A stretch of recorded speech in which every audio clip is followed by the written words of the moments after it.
ప్రసన్న ఆంజనేయ స్వామినే నమః. ఈరోజు మాఘ పౌర్ణమి సందర్భంగా ఇక్కడ ప్రసన్న ఆంజనేయ స్వామి వారి దేవస్థానంలో విచేసినటువంటి ప్రతి ఒక్క భక్తులకు స్వామివారి కృప కలగాలని ఆశిస్తూ, ఇక్కడ మాఘ పౌర్ణిమ అంటే మనకు శాస్త్రాల్లో చాలా ప్రాముఖ్యం కలది. మాఘ పౌర్ణమి నాడు ఎవరైతే వారికి ఇష్టమైనటువంటి దేవస్థానమునందు లేదంటే తులసి చెట్టు నందు ఎవరైతే దీపారాధన చేసి నమస్కరించుకుంటారో వారికి మోక్షం కలుగుతుందని మనకి శాస్త్రాలు చెప్తున్నాయి. అంటే మాఘ పౌర్ణమి నాడు ఇష్టదైవాన్ని సందర్శించడం చాలా ముఖ్యము.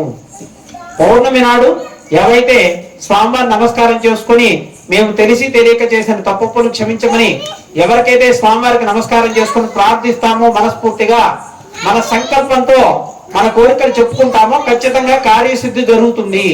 కాబట్టి అందరికీ ఈ మాఘ పౌర్ణమి విశిష్టత కొంతమందికి తెలియదు. కానీ ఒక దేవాలయంలో గనక ఇది పెట్టినట్లయితే అందరూ ఒక దగ్గర గుమిగుడతారు, స్వామివారికి దర్శనం చేసుకుంటారు, కాసేపు ఈ భజన కార్యక్రమంలో పాల్గొంటారని ఒక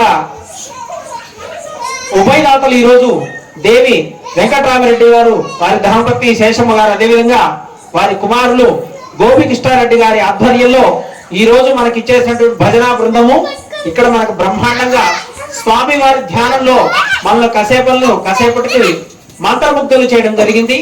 అదేవిధంగా మనకి ఈ మాఘ పౌర్ణమి నాడు స్వామి వారి యొక్క ధ్యానంలో ఉండే విధంగా మనకు అవకాశాన్ని కల్పించడం జరిగింది. కాబట్టి వారికి ఈ వెంకటరామిరెడ్డి గారి కుటుంబానికి ఈ స్వామివారి ప్రసన్న ఆంజనేయ స్వామి యొక్క ఆశీస్సులు ఉండాలని, అక్కడే అదేవిధంగా ఇక్కడికి ఈ రోజు విచ్చేసినటువంటి భక్త జనం అందరికీ కూడా ఈ కమిటీ సభ్యులైతేనేమి దీంట్లో పాలు పంచుకున్నటువంటి ప్రతి ఒక్క భక్తుడికి స్వామి వారి యొక్క అనుగ్రహం కలగాలని, ఈ మాఘ పౌర్ణమి నాడు ఎవరైతే ఇక్కడ స్వామిని సందర్శించారో వారికి స్వామి వారి యొక్క అనుగ్రహం కలగాలని ఆశిస్తూ, అభయాంజనేయ స్వామి వారి ఆశీస్సులు వారికి, ఈ ప్రసన్న ఆంజనేయ స్వామి వారి ఆశీస్సులు అందరికీ కలగాలని స్వామివారికి ప్రార్థిస్తూ, ఆంజనేయాయ విద్మహే వాయుపుత్రాయ ధీమహే తన్నో హనుమ ప్రచోదయాత్.